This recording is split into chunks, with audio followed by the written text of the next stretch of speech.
आज हम लोग देखते हैं बिलीव कोर्स के एक यूनिट में लाइब्रेरी ऑटोमेशन एक टॉपिक होता है, उसके बारे में हम लोग देख रहे हैं।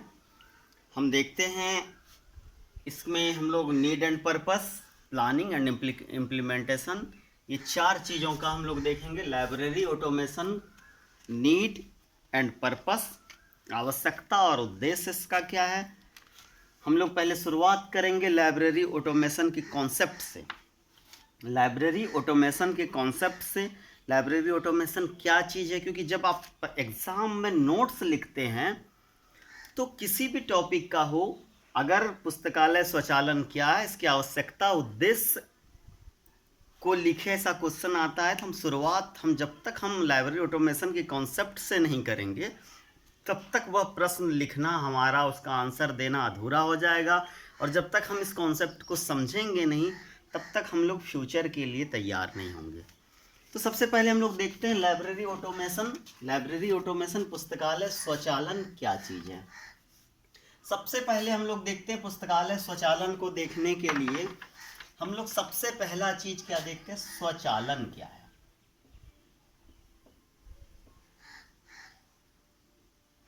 स्वचालन क्या है? स्वचालन मतलब ऑटोमेशन। सामान्यतः स्वचालीकरण जो होता है, जो ऑटोमेशन होता है, उसके लिए दो टर्म का यूज और भी किया जाता है, मशीनीकरण और कंप्यूटरीकृत व्यवस्था। मतलब मशीनाइजेशन और कंप्यूटराइजेशन। ऑटोमेशन के लिए जो सिमिलर टर्म जो यूज किया जाता है वो टर्म कहीं कहीं मशीनाइजेशन से भी होता है, कहीं कहीं कंप्यूटराइजेशन से भी होता है। तो ऑटोमेशन को हम लोग इसके लिए, चाहे हम लोग मशीनीकरण या कंप्यूटरीकृत व्यवस्था, कंप्यूटराइजेशन की बात करें, यह दोनों भी ऑटोमेशन के करीब है।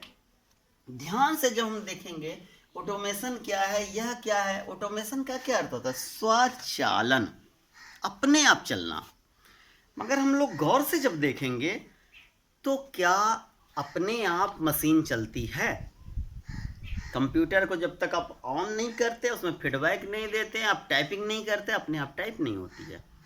आप एटीएम में जा रहे हैं पैसा निकालने के लिए, आप जब तक एटीएम कार्ड नहीं डालते हैं, पैसा नहीं निकालने के लिए उसमें इंस्ट्रक्शन देते हैं, तब तक पैसा नहीं निकलता है।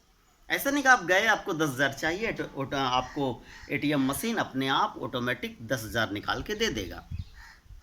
आपको अपना कार्य इंस्ट्रक्शन करना होता है, बस मशीन आपको दे रहा है। यहाँ पर क्या होता है, आपसी सहयोग द्वारा कार्य से उस कार्य को आसान बनाया जाता है। तो ऐसे समझिए,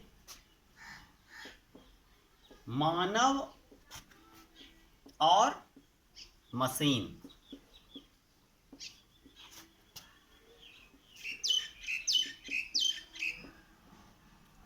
मानव प्लस मशीन और कंप्यूटर।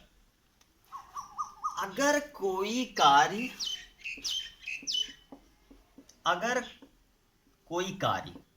ठीक है, कोई कार्य मानव और मशीन, मानव प्लस मशीन के सहयोग से संपन्न किया जाता है, मानव और मशीन के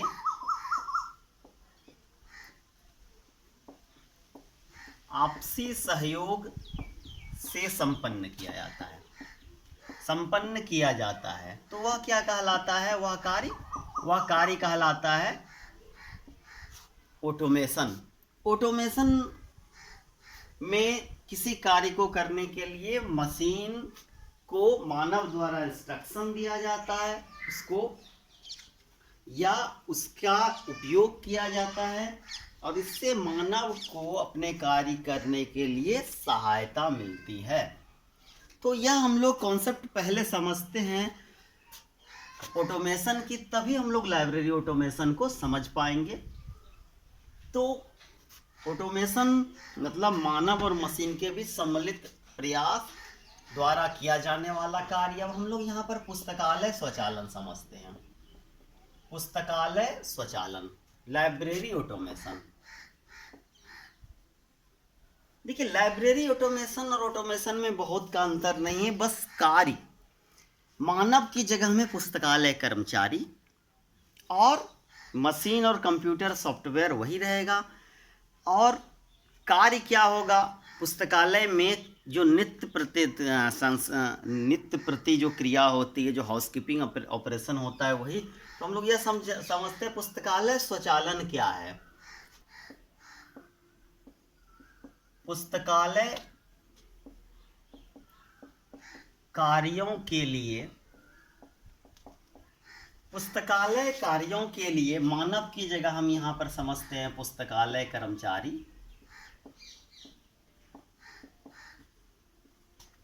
प्लस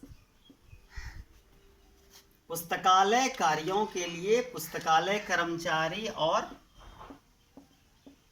मशीन या कंप्यूटर। यहां पर है, जब स्वचालन में हम लोग देखते थे तो स्वचालन में मानव और मशीन के बीच जो क्रिया होती थी किसी कार्य को लिए, पुस्तकालय स्वचालन में उसी पुस्तकालय मतलब नॉर्मल कार्य, कोई स्पेसिफिक कार्य के जगह पे यहाँ पर पुस्तकालय से संबंधित कार्य के लिए जब पुस्तकालय कर्मचारियों द्वारा मशीन या कंप्यूटर की सहायता ली जाती है, तो वह जो प्रक्रिया होता है उसके दौरान, उसके उपरांत जो प्रक्रिया संपन्न होती है वह प्रक्रिया पुस्तकालय स्वचालन कहलाता है। अर्थात पुस्तकालय स्वचालन का सीधा अर्थ और परिभाषा ऐसे गढ़ा जा सकता है कि पुस्तकालय के कार्यों के लिए पुस्तकालय कर्मचारियों द्वारा सहयोग से, या हम लोग ऐसे कह सकते हैं कि जब किसी पुस्तकालय कार्य को संपन्न करने में पुस्तकालय कर्मचारियों द्वारा मशीन या कंप्यूटर का सहयोग लिया जाता है, जब किसी पुस्तकालय कार्यों को करने के लिए पुस्तकालय कर्मचारियों द्वारा मशीन या कंप्यूटर का सहयोग लिया जाता है, तो पुस्तकालय स्वचालीकरण, लाइब्रेरी ऑटोमेशन की प्रक्रिया का उद्भव होता है। तो यह हम लोग कॉन्सेप्ट हम लोगों ने देखा, ऑटोमेशन क्या है और लाइब्रेरी ऑटोमेशन क्या है। तो हम लोग सबसे पहले देखते हैं कि ऑटोमेशन जो शब्द है, ऑटोमेशन शब्द का सबसे पहले प्रयोग किया गया था 1936 ईस्वी में। ऑटोमेशन शब्द का सबसे पहले प्रयोग किया गया था 1936 ईस्वी में, और उन्होंने इसका प्रयोग जिस शब्द का, इस ऑटोमेशन शब्द का किसने किया था सर्वप्रथम, DS हार्डर द्वारा सर्वप्रथम 1936 ईस्वी में ऑटोमेशन शब्द का प्रयोग किया गया था। जहां तक लाइब्रेरी ऑटोमेशन की बात है,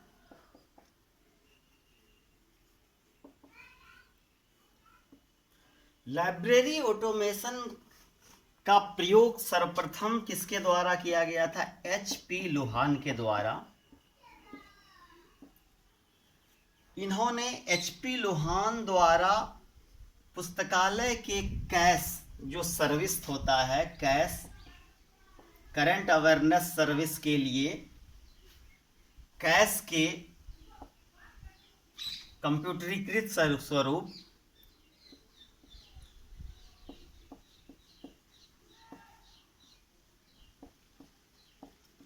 कैश सर्विस के कंप्यूटरीकृत स्वरूप जो क्या है, SDI, selective dissemination of information, selective dissemination of information के लिए कंप्यूटर का प्रयोग किया था।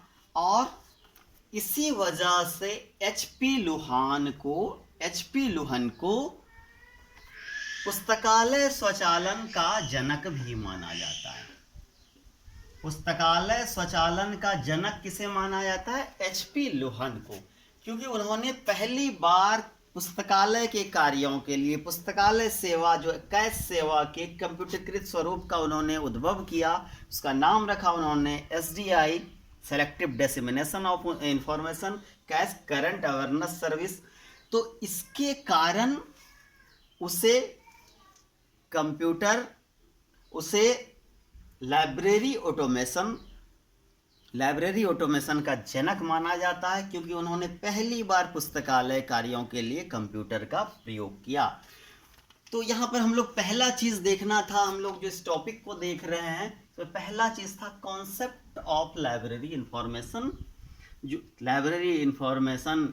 ऑटोमेशन। लाइब्रेरी ऑटोमेशन क्या है, तो यह आप लोगों ने समझ लिया। पहले तो हम लोगों ने समझा कि ऑटोमेशन क्या है, फिर हम लोगों ने देखा कि लाइब्रेरी ऑटोमेशन क्या है, फिर हम लोगों ने देखा कि लाइब्रेरी ऑटोमेशन शब्द का पहली बार किसके द्वारा प्रयोग किया गया, और फिर दूसरा फिर हम लोगों ने देखा कि लाइब्रेरी ऑटोमेशन के बाद कि ऑटोमेशन शब्द, लाइब्रेरी ऑटोमेशन का जनक किसे माना जाता है, HP लुहान को, उन्होंने क्या कंप्यूटर का प्रयोग किया था। अब हम लोग नेक्स्ट देखते हैं नीड एंड पर्पस।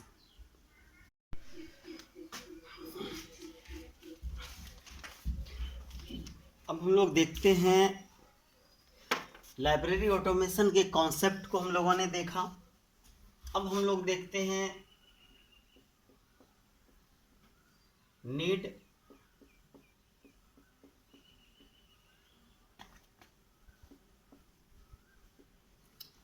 और पर्पस। मतलब नीड मतलब आवश्यकता क्या है, और पर्पस क्या है।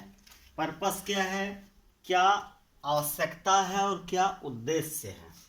आवश्यकता और उद्देश्य क्या है।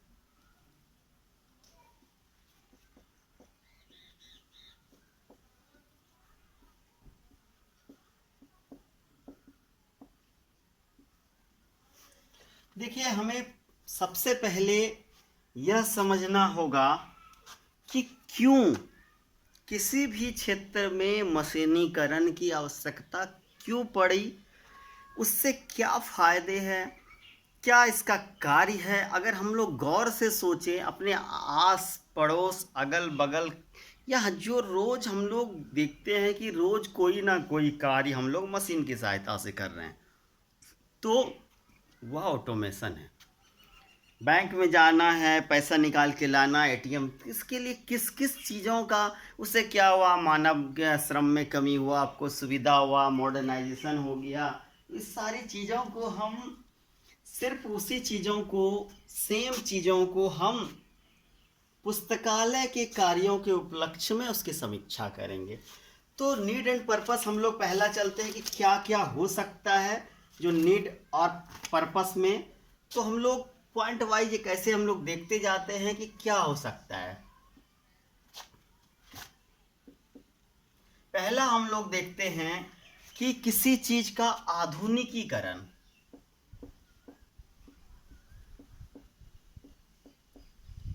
मॉडर्नाइजेशन। हम लोग यह समझिए कि पुस्तकालय के कार्यों में अगर हम लोग मशीन का या कंप्यूटर का प्रयोग कर रहे हैं या किसी भी क्षेत्रों में, तो हम लोग उसको मॉडर्नाइजेशन, अपनी सेवा को आधुनिक स्वरूप दे रहे हैं। बैंक द्वारा अगर बोला जा रहा है कि हम ATM दे रहे हैं, ये दे रहे हैं, मोबाइल बैंक, ये क्या है, हम अपनी सेवाओं को आधुनिक मॉडर्न समय के साथ हम लोग चलने के लिए मॉडर्नाइज करना है। तो वह सेवा क्या है, आधुनिकीकरण। पहला पर्पस पुस्तकालय शौचालयकरण का, नीड एंड पर्पस में पहला आधुनिकीकरण हो सकता है। दूसरा अगर हम लोग देखें तो हम लोग पुस्तकालय विज्ञान का जो चतुर्थ सूत्र है, पुस्तकालय विज्ञान के 5 सूत्र को आप लोगों ने पढ़ा होगा, उसमें से जो चतुर्थ सूत्र है, वह चतुर्थ सूत्र क्या है, पाठकों का समय बचाएं। पाठकों का ही नहीं, इवन कर्मचारियों का, सबकी, मतलब समय बचाना है, पाठकों की समय बचाना उस सूत्र की मांग है। और हम यहाँ पर समय तो सबका समय की बचत।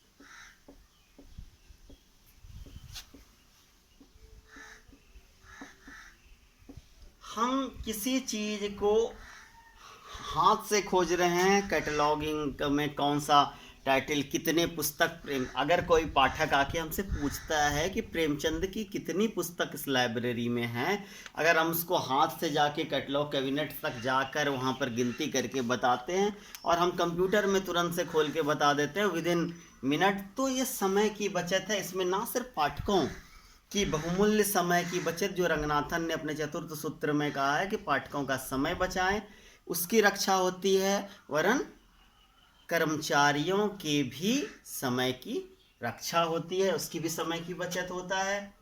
तीसरा हम लोग देखते हैं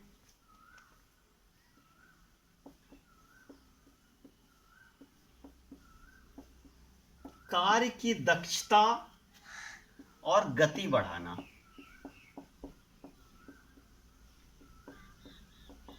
जो भी हम लोग कार्य कर रहे हैं उसकी दक्षता और उसकी गति को बढ़ाने में पुस्तकालय स्वचालयकरण का जो नीड एंड पर्पस में एक प्रमुख है कि पुस्तकालय के कार्य की दक्षता और उसकी गति को बढ़ाना। इसके बाद हम लोग देखते हैं सूचना संग्रहण। अगर किसी लाइब्रेरी में 1,00,000 किताब है, 1,00,000 किताब को रखने के लिए कितने सारे स्टोरेज या जगह या रैक की आवश्यकता होगी। अगर हम कई ऐसी चीज़ें हैं जो कि नहीं पढ़ी जाती, कम पढ़ी जाती है, उसको हटाने के लिए हम उसको डिजिटल फॉर्म में, एक सीडी में, एक पेन ड्राइव में, एक ऐसे या डिजिटल फॉर्म में कन्वर्ट करके हम हार्ड कॉपी में या किसी एक डाटाबेस सर्वर पे या किसी लाइब्रेरी के क्लाउड होस्टिंग पे हम लोग उसको रखते हैं। एक तो एक कंप्यूटर में न जाने कितने हजार किताब उसमें आ सकता है, और वो इस तरह हमें क्या होगा, सूचना संग्रहण में बहुत ही आसानी होगी। तो उसका मुख्य आवश्यकता उद्देश्य पर्पस में एक सूचना संग्रहण भी एक प्रमुख होता है। फिर हम लोग एक देखते हैं सूचना पुनर्प्राप्ति। सूचना पुनर्प्राप्ति, इंफॉर्मेशन रिट्राइवल। इंफॉर्मेशन रिट्राइवल शब्द सबसे पहले किसने उपयोग किया था? इंफॉर्मेशन रिट्राइवल शब्द का प्रयोग सबसे पहले केल्विन मुर्स द्वारा किया गया था। केल्विन मुर्स ने इंफॉर्मेशन रिट्राइवल शब्द का प्रयोग किया था। तो यहाँ पर क्या है, जैसे सूचना हमने संग्रह कर दिया, फिर उसको हम जहाँ पर बुक हमने रखा, हमसे किसी ने बुक मांगा तो हम उस रैक पे जाएंगे, वहाँ ढूंढेंगे, वहाँ से लाएंगे, इसमें समय लगेगा। यहाँ अगर हमने कंप्यूटर में कुछ भी स्टोर है, कीवर्ड डाल के रखा है, उस नाम से फाइल खोजते हैं, तुरंत से वो आ जाता है। तो ना ही सूचना संग्रहण में आसानी हो रही है, बल्कि इंफॉर्मेशन रिट्राइवल में सूचना पुनर्प्राप्ति भी इसका एक प्रमुख उद्देश्य है, क्योंकि इसमें भी बहुत आसानी हो रही है। इसके बाद हम लोग देखते हैं सूचना विस्फोट पर नियंत्रण।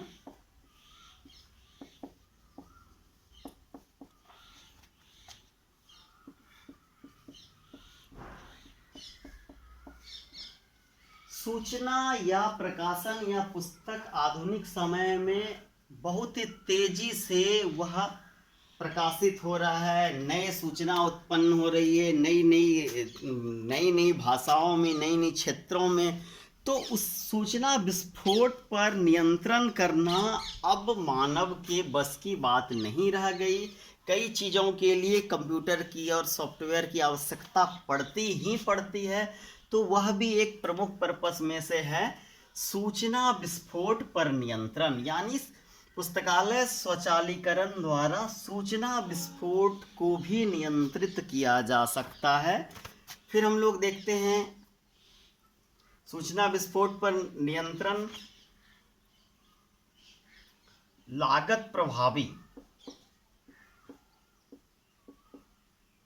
मतलब कहने का अर्थ है पुस्तकालय सेवा को लागत जितना हम लगा रहे हैं, उसके लागत प्रभावी बनाने के लिए पुस्तकालय स्वचालन की आवश्यकता है। पुस्तकालय कार्यों और सेवाओं को लागत प्रभावी बनाने के लिए पुस्तकालय सेवाओं की आवश्यकता है। मानव संसाधन में कमी। मानव संसाधन लाइब्रेरी में जो मानव संसाधन, जो कर्मचारियों की कमी हो रही है, उस कमी को पूरा किया जा सकता है स्वचालीकरण के द्वारा, जहाँ पर आप कई चीज़ में स्कैनर, बारकोड, RFID ऐसी है कि अगर गार्ड की ज़रूरत है गेट पे कि कोई ऐसे किताब नहीं ले जा रहा है, अगर RFID टेक्नोलॉजी का यूज कर लेते हैं तो उससे हमें पता चल जाता है। इस तरह मानव संसाधनों में हर क्षेत्र में, पुस्तकालय के हर कार्यों के क्षेत्र में मानव संसाधन की कमी को पूरा किया जा सकता है पुस्तकालय स्वचालन द्वारा। नेटवर्क, लाइब्रेरी नेटवर्क या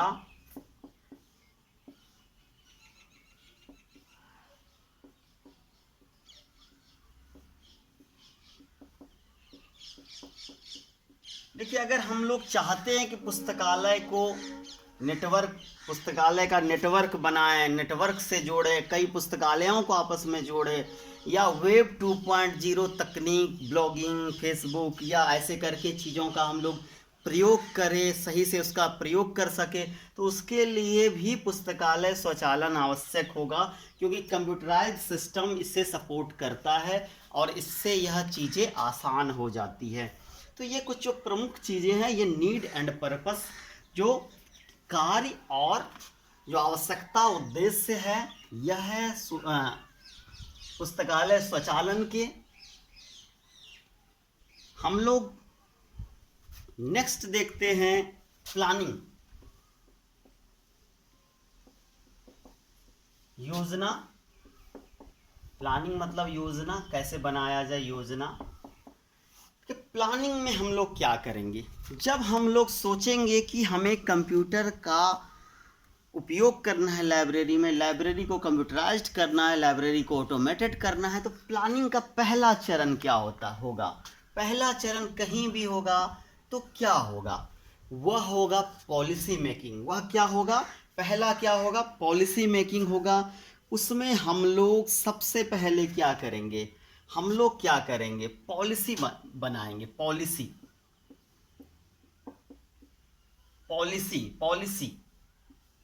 हम लोग पहले नीति बनाएंगे कि किस तरह से हमें प्लानिंग करने ही है ऑटोमेशन का, कहाँ किस किस क्षेत्र में करने हैं, कितना पैसा आएगा, क्या क्या होगा।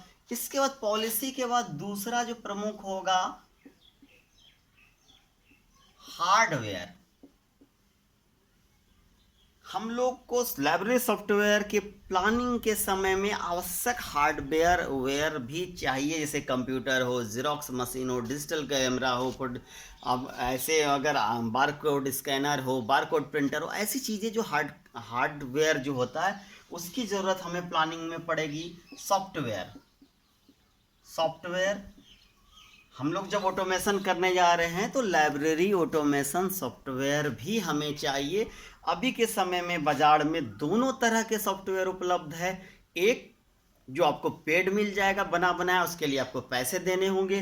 दूसरे जो ओपन सोर्स सॉफ्टवेयर होते हैं, जो फ्री में होते हैं, जैसे कोहा है, वह ओपन सोर्स सॉफ्टवेयर है। उसको आप लोग JNU प्रोजेक्ट के तहत जो निर्मित किया जाता है, उसको लाइसेंस जो होता है, वो पब्लिक लाइसेंस जो होता है उससे आप फ्री में आप डाउनलोड करके उसका उपयोग कर सकते हैं। तो वैसे सॉफ्टवेयर लाइब्रेरी अपनी ज़रूरतों के अनुसार से सॉफ्टवेयर का चयन करता है। वो फ्री हो सकता है, पेड हो सकता है, या और भी हो सकता है। तो वह तीसरा होगा प्लानिंग में सॉफ्टवेयर। बजट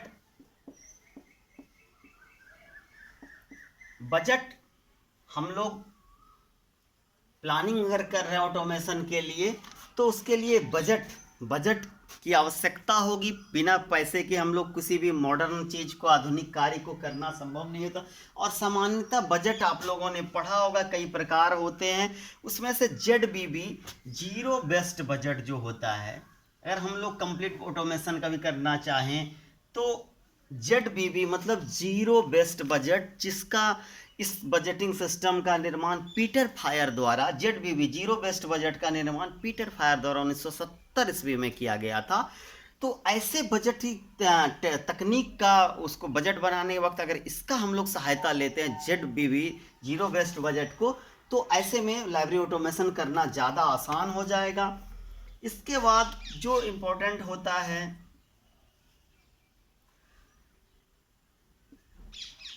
कर्मचारियों की ट्रेनिंग,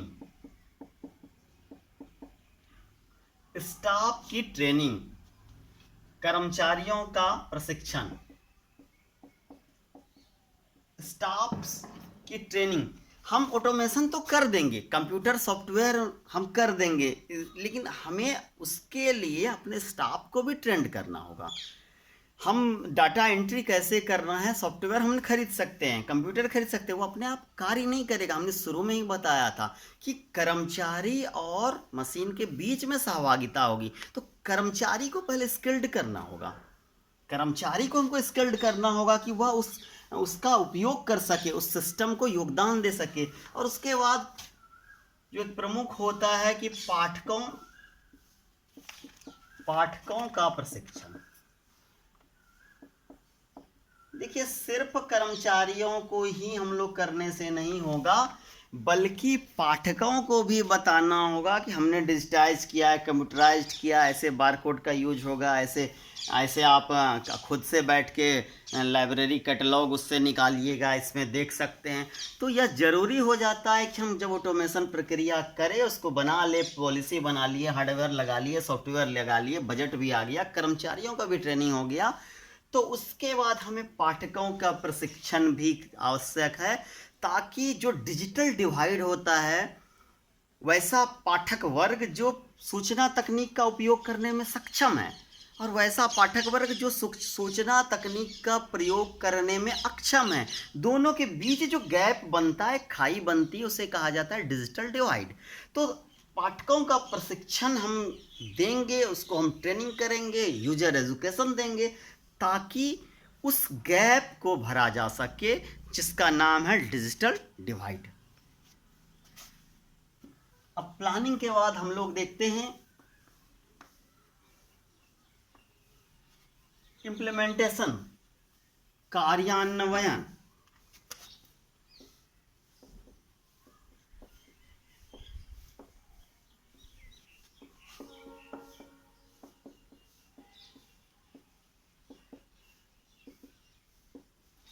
कैसे हम लोग कार्यान्वयन करते हैं, किन किन क्षेत्रों में पुस्तकालय ऑटोमेशन का कार्यान्वयन किया जाता है, उसका इम्प्लीमेंटेशन किया जाता है। तो हम लोग सबसे पहले देखते हैं जहाँ जहाँ मुख्य उपयोग होता है, जो जो कार्य है पुस्तकालय का, नित्य प्रति संक्रिया, जो रोज किया जाने वाला कार्य है,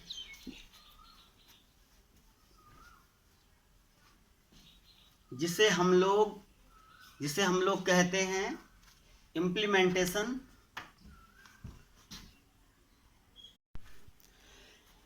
अब हम लोग लाइब्रेरी ऑटोमेशन का हम लोगों ने पहले कॉन्सेप्ट देखा, कॉन्सेप्ट देखने के बाद हमने देखा नीड एंड पर्पस, फिर हम लोगों ने देखा इसकी प्लानिंग क्या है। अब देखते हैं कि इसका कार्यान्वयन किस किस एरिया में किया जाता है। तो पुस्तकालय का जो प्रमुख जो कार्य है, जो जैसे अधिग्रहण कार्य, अधिग्रहण में हम लोग देखते हैं पुस्तक, जब भी लाइब्रेरी के संग्रह में पुस्तक को शामिल किया जाता है खरीद कर या अन्य किसी मेथड से, तो वह क्रिया अधिग्रहण कार्य कहलाता है। तो अधिग्रहण पुस्तकालय का आवश्यक क्रिया है, यह हर पुस्तकालय में किया जाने वाला कार्य है। इसमें कई कागजी प्रक्रिया, जैसे ऑर्डर हमें देना, हमें पुस्तक चयन करके लिस्ट बनाना, उस लिस्ट के ऑर्डर फिर वेंडर को देना, फिर जो वेंडर से आता है तो उसके बिल का मिलान करना, फिर हमें उसे अधिग्रहण करना, एक्सेसनिंग करना। कुल मिला के ऐसे करते करते जब हमारा सबसे बिल अधिग्रहण कार्य के बाद फिर जैसे कि बिल का भुगतान करना, उसका रिकॉर्ड रखना, ये सारे चीज़ों में अगर हम कंप्यूटर का उपयोग करें, हाथ से लिख के लिस्ट बनाएं, उसकी 5 लिस्ट हमें लाइब्रेरी कमेटी को भेजनी है, ऑर्डर के लिए भेजनी है, कॉपी अपने पास रखनी है, 5 लिखना। अगर हम एक बार लिस्ट कंप्यूटर में बना लेते हैं, उसके 5 प्रिंट ले लेते हैं, उसको अपने हम सेव भी रख सकते हैं। तो इस तरह के कार्यों में लाइब्रेरी ऑटोमेशन का बहुत ज़्यादा फ़ायदा मिल सकता है। सूचीकरण, अब जैसे हम लोग लाइब्रेरी कैटलॉग जो हाथ से कर रहे हैं, जो कार्ड पे कर रहे हैं, अगर हम ऑटोमेशन के क्षेत्र में अगर ऑटोमेशन का प्रयोग करें, उसका क्या प्रभाव पड़ा है पुस्तकालय सूचीकरण में। तो जैसे OPAC, online public access cataloguing जो होता है, ऑनलाइन तो हम कंप्यूटराइज्ड करते हैं, उससे फिर कंप्यूटराइज हम सूची को जब हम लोग ऑनलाइन मतलब इंटरनेट पर या वेब एक्सेस, हम लोग कहीं बाहर से ऑनलाइन कहीं से एक्सेस करने की सुविधा देते हैं, तो या मार्क 21 जैसे फॉर्मेट, ऐसे तकनीक हम लोग जो भी ऐसे CCF जैसे बिब्लियोग्राफिक फॉर्मेट, या हम लोग कोई भी ऐसा जो सूचीकरण या बिब्लियोग्राफिक फॉर्मेट के लिए हम लोग जो तकनीक का उपयोग ऐसा करते हैं स्टैंडर्डाइजेशन के लिए, चाहे एक रूपता लाने के लिए, तो ये सारी चीज़ें सूचीकरण, पुस्तकालय स्वचालन का प्रभाव सूचीकरण पे होता है। वर्गीकरण, जैसे हम लोग हैंड से, वर्गीकरण एक ऐसी प्रक्रिया है जिसमें काफ़ी कुछ सोचने समझने की शक्ति काम करती है, क्योंकि अगर टाइटल इकोनॉमिक्स है तो वह अर्थशास्त्र में जाएगा, लेकिन कौटिल्य ने जो अर्थशास्त्र लिखा है वो अर्थशास्त्र की पुस्तक नहीं होगी, वो पॉलिटिकल साइंस की पुस्तक है। क्योंकि कंप्यूटर में अगर हम लोग कुछ रखते हैं, ऑनलाइन कुछ रखते हैं, कुछ दे देते हैं, तो वह क्या होगा, वह अर्थशास्त्र का अर्थ मतलब वो इकोनॉमिक्स में का नंबर ला के हमारे सामने रख देगा। लेकिन वर्गीकरण एक ऐसी प्रक्रिया जिसमें पुस्तकों को हमें देखना होता है, नहीं ये कौटिल्य की पुस्तक अर्थशास्त्र से ज़्यादा राजनीतिक शास्त्र पर है, पॉलिटिकल साइंस पर लिखी गई पुस्तक है। इसीलिए वर्गीकरण में ऑटोमेशन की संभावना सबसे इन क्षेत्रों में कम है। फिर भी आज के समय में आप OCLC के वेबसाइट पे जाइएगा और कोई टाइटल डालिएगा, तो उससे ऑनलाइन आपको बने बनाए रेडीमेड नंबर वहाँ से मिल सकते हैं। वर्गीकरण, ऑनलाइन वर्गीकरण का तो पुस्तकालय स्वचालीकरण का, लाइब्रेरी ऑटोमेशन का वर्गीकरण पर भी आंशिक रूप से प्रभाव पड़ा है। एक जो क्षेत्र जो सबसे ज़्यादा प्रभाव पड़ा है, सर्कुलेशन, लाइब्रेरी ऑटोमेशन का सबसे ज़्यादा प्रभाव, सबसे सटीक प्रभाव या सबसे सटीक उपयोग कहाँ पर हुआ है, बुक आदान प्रदान, लाइब्रेरी सर्कुलेशन। बुक का सर्कुलेशन में क्या है, इशू रिटर्न करने में और सब प्रक्रिया की अपेक्षा बहुत ही सरल, कम समय लगने वाला और जेन्युइन मेथड कंप्यूटराइज्ड होता है। इसमें किसी चीज़ का रिकॉर्ड, कितनी बुक है इशू हुई है, कितनी भी लाइब्रेरी में है, कितना किसके पास है, कब इसका ड्यू डेट है, इस मिनटों में आप निकाल सकते हैं। और आदान, पुस्तक रिजर्व किसी को करना, ये सारी प्रक्रिया हैंड से करने में, मैनुअल तरीके से करने में काफ़ी समय लग सकता है। अगर लाइब्रेरी ऑटोमेशन हमने करके रखा है तो यह एक प्रक्रिया है जो निश्चित रूप से सबसे सटीक और सबसे कम समय वाला, और पुस्तकालय विज्ञान का चतुर्थ सूत्र पुस्तकालय पाठकों का समय बचाए, यह वकालत करता है कि सर्कुलेशन के लिए, आदान प्रदान के लिए सटीक व्यवस्था, सटीक प्रणाली का सुनिश्चित किया जाना, और लाइब्रेरी ऑटोमेशन निश्चित रूप से इसमें सहायता देता है। तो लाइब्रेरी ऑटोमेशन मूल रूप से यहाँ पर चतुर्थ सूत्र को सपोर्ट देता है। पत्रिका नियंत्रण में भी यहाँ पे है कि कितनी पत्रिका आया हमारे पास, कितना इस माह रिसीव हुआ, कितना उसको हमारे पास किसका ड्यू रह गया, कब उसको आना है। ऐसी चीज़ें हम अगर ऑटोमेशन सिस्टम में, हम लोग लाइब्रेरी में कुछ एक सिस्टम में करके रखते हैं कंप्यूटर में, तो वह उसको खोजना, उसको मैनेज करना, उसका प्रबंधन करना काफ़ी आसान हो जाता है। और फिर सूचना संग्रहण और पुनर्प्राप्ति, हम लोगों ने पहले भी देखा कि पुस्तकालय स्वचालन प्रक्रिया में संग्रह करना, सूचना का ना सिर्फ संग्रह करना बहुत ही आसान और बहुत ही, हम समय के व्यय से, स्पेस के व्यू से, जिस भी व्यू से देखे, जिस एंगल से देखे, पैसे के व्यू से, सुरक्षा के व्यू से, प्रिजर्वेशन के व्यू से, परिरक्षण के व्यू से आसान है, बल्कि उसको पुनर्प्राप्त करना, उसको रिट्राइव करना उतना भी आसान है। तो पुस्तकालय के स्वचालन के जो जिन जिन क्षेत्रों में प्रमुख कार्यान्वयन होता है, इसमें इसके अलावा लाइब्रेरी नेटवर्क, हम इंटर लाइब्रेरी लॉन ऐसे क्षेत्रों में भी पुस्तकालय स्वचालन का कार्यान्वयन किया जाता है। जो जो मुख्य क्षेत्र है वो मैंने आपको बताया, लेकिन आप सब्जेक्टिव क्वेश्चन लिख रहे हैं या कभी आप पढ़ रहे हैं तो कुछ चीज़ें आपके विवेक पर भी निर्भर करता है। आप उसके विषय में सोचें कि और इसको कैसे अच्छा बनाया जा सकता है, किस तरह से अच्छा बनाया जा सकता है।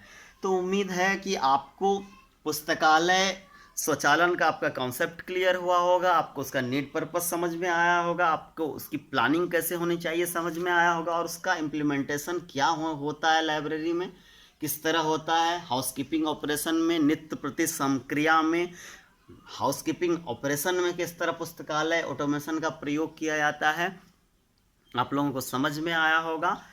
आप लोगों ने पेशेंस रख के इस पूरे लेक्चर को सुना, समझा, उसके लिए आप लोगों को धन्यवाद। उम्मीद करते हैं कि आप लोगों को यह पसंद आया होगा और आप लोगों को यह लेक्चर काफ़ी सहायक सिद्ध होगा, आपके लिए हेल्पफुल होगा। धन्यवाद।